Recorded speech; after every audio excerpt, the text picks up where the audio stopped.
এমন কি জিনিস আপনি জায়েদ খানের থেকে চুরি করতে চান? কিছুই চাই না, কারণ আমি ফকিনি না। মানে আপনাকে তো পড়াশোনা করেছে আমার ইন্টারভিউ নিতে আসতে হবে, আমি তো এত ছোট লোক হইতে পারি না। শিল্পী আপনি তখন হবেন যখন আগে মানুষের বাচ্চা হবেন।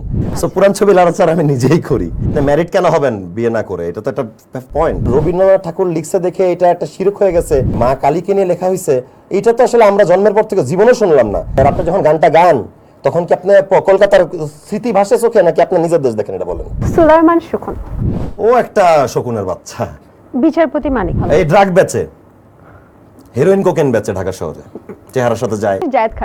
জায়েদ খান ফার্ম গেটে ভিক্ষা করতেছে, ওই সিনটা দেখতে অনেক ভালো লাগবে। শাকিলা চলো খাই 200 কিলা, এই বৃষ্টি এই দৃষ্টি দেখতে নোনতা খাইতে মিষ্টি, সাদিয়া নদিয়া করা লেবু চাহা দিয়া, এই রাদিয়া সুজানা মারজানা ফারহানা তোগো এটা মন নাকি প্রেমেরই কারখানা। দর্শক, সাবেক সরকারের পতন হলেও একটা সরকারের কিন্তু এখনো পতন হয়নি। সেই সরকার দলে শুধুমাত্র একজনই সদস্য, একজনই নেতাকর্মী। তিনি সোশ্যাল মিডিয়া সহ বিভিন্ন জায়গায় বারবার এক দফা এক দাবি জানায়, তার নাকি এখনো বিয়ে হচ্ছে না এবং স্বাধীন বাংলাদেশে তিনি এখন বিয়ে করতে চান। দর্শক, আর কেউ না, আপনারা বুঝতেই পারছেন কে, শামীম হাসান সরকার হচ্ছে আজকে দ্য টক রুমের গেস্ট। কেমন আছেন? আছি আলহামদুলিল্লাহ, ভালো আছি। বয়স কত হলো? বয়স হচ্ছে 35 হলো।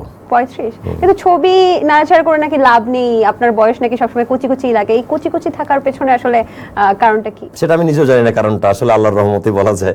কিন্তু আসলে আমার পুরান ছবি আমি নিজেই প্রতিদিন রাত 12টা বাজলে মেমোরিজ শেয়ার দিই।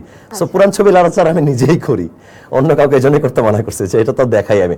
আর মানুষ কেন জানি পাস্টের চেহারা নিয়ে অনেক মানে ইয়ে থাকে, যে লজ্জিত বোধ করে যে আমার আগের আমলে আমি কেমনই বা ছিলাম, কেমন আউটফিট আমার ছিল।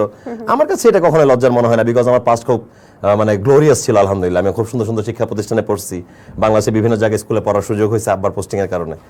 I like my past, I love my past. আচ্ছা, আপনি কি জায়েদ খানের মতো কথা বলেন? এটা কি সবাই বলে? আপনার কথার টোনে আসে জায়েদ খানের মতো? জায়েদ খানের মতো কথার টোন পৃথিবীতে মনে হয় আপনিই বললেন, খালি জীবনে কেউ বলে নাই আমাকে। মানে এই যে তাড়াহুড়া করে যে কথাটা বলেন, তাড়াহুড়া করে কথা আমি ছোটবেলা থেকে বলি, জন্মের পর থেকে আমার কথা বলে স্পিড এটাই। ম্যাঙ্গো স্কোয়াডে মানুষ আমাকে চিনছেই কম টাইমে সবচেয়ে স্পিডে কথা বলার জন্য, এডিট করা ছাড়া, যেটা মানুষের 30 মিনিট লাগবে এডিট করতেও, আমি জাস্ট এক টেকেই 31 মিনিট কথা বলতে পারবো। সো জায়েদ খান জীবনও পারবে না আমার মতো স্পষ্ট কথা বলতে, এতগুলো ওয়ার্ড বলতে। আর ইংলিশ উচ্চারণ খুব খ্যাততার। কবে থেকে আপনি আপনার বাবার থেকে টাকা নেন না? আমি যখন থেকে চাকরি পাই মিডিয়াতে আসার আগে আমি 2.5 বছর ইঞ্জিনিয়ার হিসেবে চাকরি করি একটা অস্ট্রেলিয়ান কোম্পানিতে, Smack International PTY Limited, Baridhara DOHS office ছিল। তারপরে আমি ওইখানে যখন চাকরি করি, ওইখানে 1.5 বছর চাকরি করার পরে মালয়েশিয়া যাই মাস্টার্স করতে, দেন ফিরে এসে আর 8 মাস চাকরি করি, দেন আমি নাটকে আসি। মাবরুশিদ বান্না ভাই আমাকে 9.5 ডাক দেয়, আমার ফার্স্ট ডিরেক্টর যে আমাকে ডাক দেয় কাজে। তো আমি যখন চাকরি পাই তখন থেকে তো আর আব্বার থেকে টাকা নেওয়ার প্রয়োজন হয় নাই। সো ওই সালটা ছিল 2011।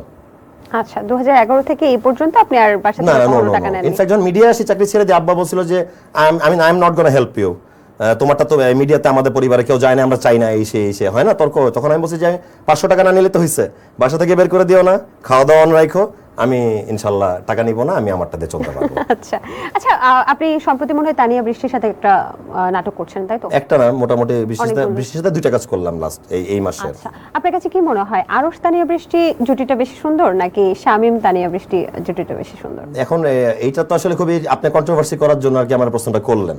আচ্ছা, এখন আসলে হিসাব করলে প্রশ্নের অ্যানসারটা হচ্ছে যে অহনা শামীম জুটিও কেমন আর তানিয়া বৃষ্টি শামীম জুটি কেমন, এটা তো আসলে ভালো খারাপ এক একজনের